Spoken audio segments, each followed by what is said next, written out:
Bill has appointed judges who will be members of the various election tribunals across the Federation.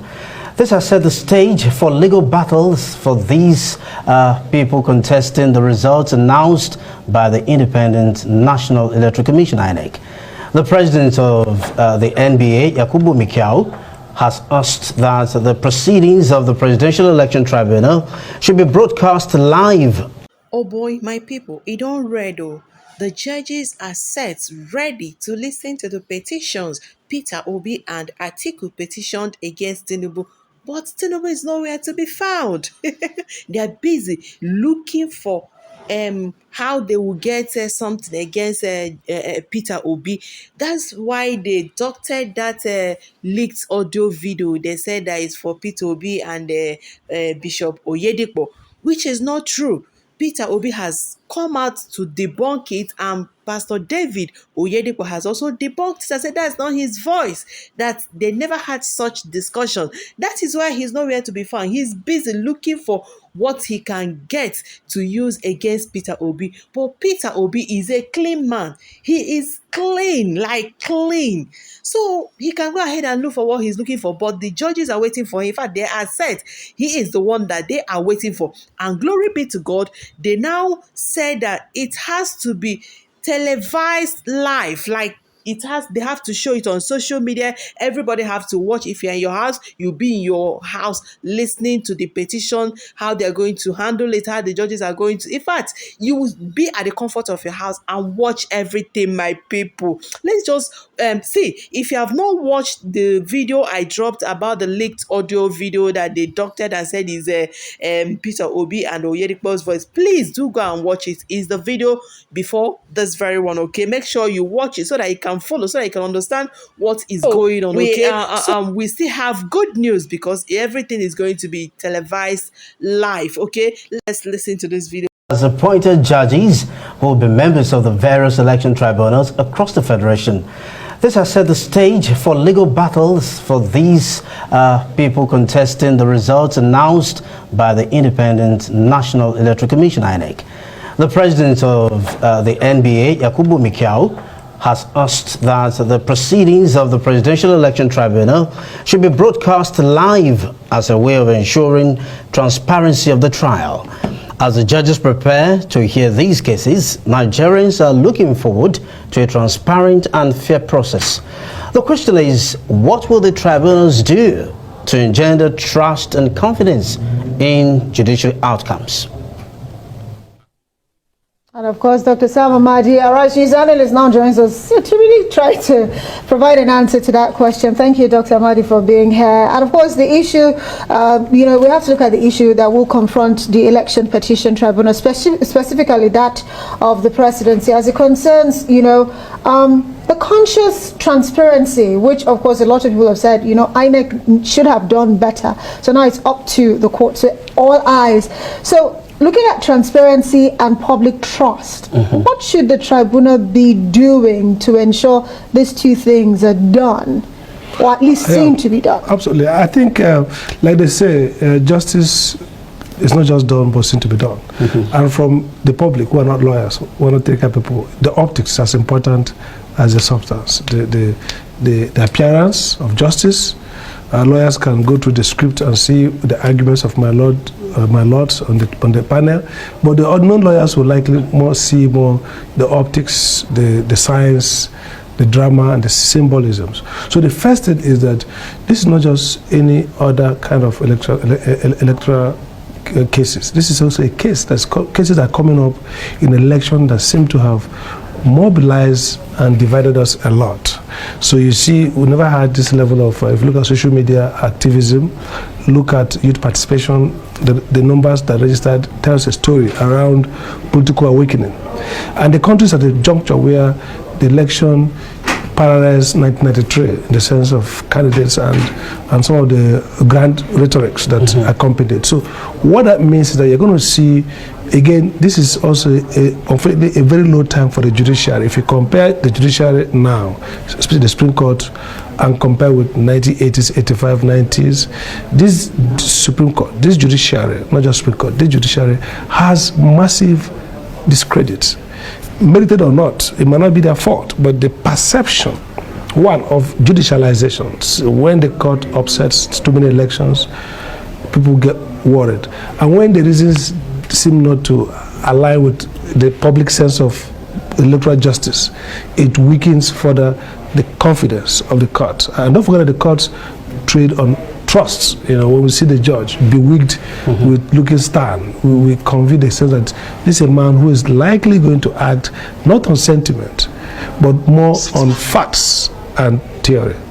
Again, then what the court should be doing first is ensure that they build up that public trust. And when the NBA Prince talked about transmission of election, that's really important. I'll give an example. Third term in Parliament, when there was a bill to give President Obasanjo a third term agenda, one of the things that saved us was that the National Assembly, that I was a special advisor to the Senate President, Ken Namani, they instituted open hearing. So people were watching in and hearing how their various senators contributed, and when the bill died, don't forget that there was stories around 50 million bribe for legislators. But that open session diffused, deflected it. So people saw the transparency. And one of the things we said then was that due process is more important than outcome. That for decision making, oftentimes, it's not about who won, who the court affirmed. It's about the perception and the transparency of the process of the court. So I think the first thing the courts want to be doing is setting up, reassuring the public through their official communication that they really want to do justice. And secondly, as much as possible, allowing real-time observation of this, especially the Principal Tribunal, which is the Court of Appeal, a very serious court. So if they can do that, and then manage appearance from now till then, none of these judges, they should kind of tactical exclusion from normal social activities. Because when you appoint A and B to a panel to do senatorial election, people want to see, when they see you and the candidate somewhere drinking or somewhere in socializing. So there should be some voluntarily imposed seclusion of a sort, social restrictions for activities.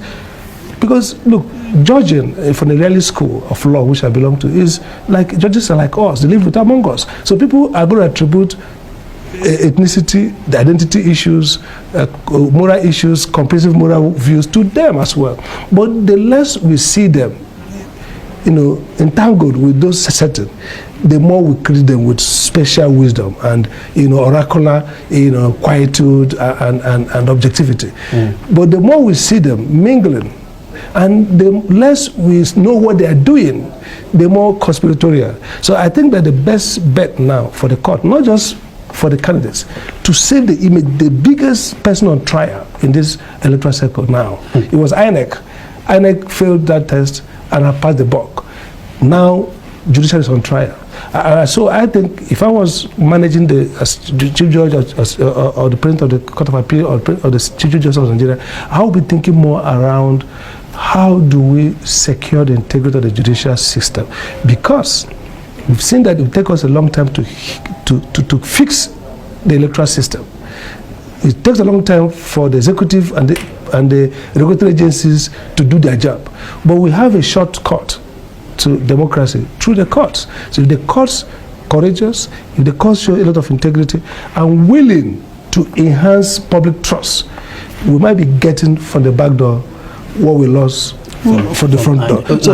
So the courts really are carrying the boat. They are under trial. So the reason why they should be more transparent is not because of the candidates, to secure the integrity of the judiciary, which we need to sustain democracy. Now, in this desperation, quote unquote, or in this move to secure the trust and the sanity of the judiciary, how do we now differentiate between this transparency, this move for transparency, and grandstanding? Very good point. I mean, see, the notion about, I can give you an example. The U.S. Supreme Court last period had hearings that were online broadcast in real life. I was via Nigeria. I was listening to the arguments between the Chief Justice, the Justice of the U.S. Supreme Court, and the clients, especially in the case involving freedom of religion under Biden during the coronavirus. They did real time. It's not grandstanding, actually. It's about the court offering people to see. By the way, the courts are actually open to everybody. But what we're not talking about is the court being able to transmit, because that day will be packed, only lawyers, few lawyers, and maybe stakeholders will be able to gain access. Well, even the media usually will be asked to stay outside. But in this case, imagine if, and it'd be best if it's a court moderated telecast or streaming. So it's not like anybody's going to distort the message. The court itself will open it up and people can tap in. But these are suggestions by the NBA president, and even one of the candidates, Peter Obi, has also suggested that to actually gain that public trust. It's critical because look, this election is not just about politicians are always merchants in hope, but we're actually in a bad place. It's a bad spot as a country in terms of unity, in terms of trust in institutions. The Afrobarometer test before this election showed very, very poor. If you look at 12% trust in INEC, trust in election, trust in judiciary. So it has gone down with this crisis of the election. So to ramp it up, to sustain post-election governance, you need transparency. So this is not grandstanding. It's in the interest of the courts, the judiciary, and the political system that somehow people sit in their rooms and say, well, we can see why A lost or why B won, and not based on social media reporting of where they applied to have the server or applied to have Sam Amadi testify and the judge didn't know that Amadi would say the truth and he knocked it off. You don't want to have those kind of narratives in this particular electoral. So it's up to the judiciary really to save the day. It's up to the Court of Appeal. Well, we'll wait and see if the President of the Court of Appeal will heed to this advice by the NBA President and of course some candidates saying, you know what, leave the process open so Nigerians can monitor and deduce for themselves. And we can heal early and reconcile post-election, which is quite critical. Dr.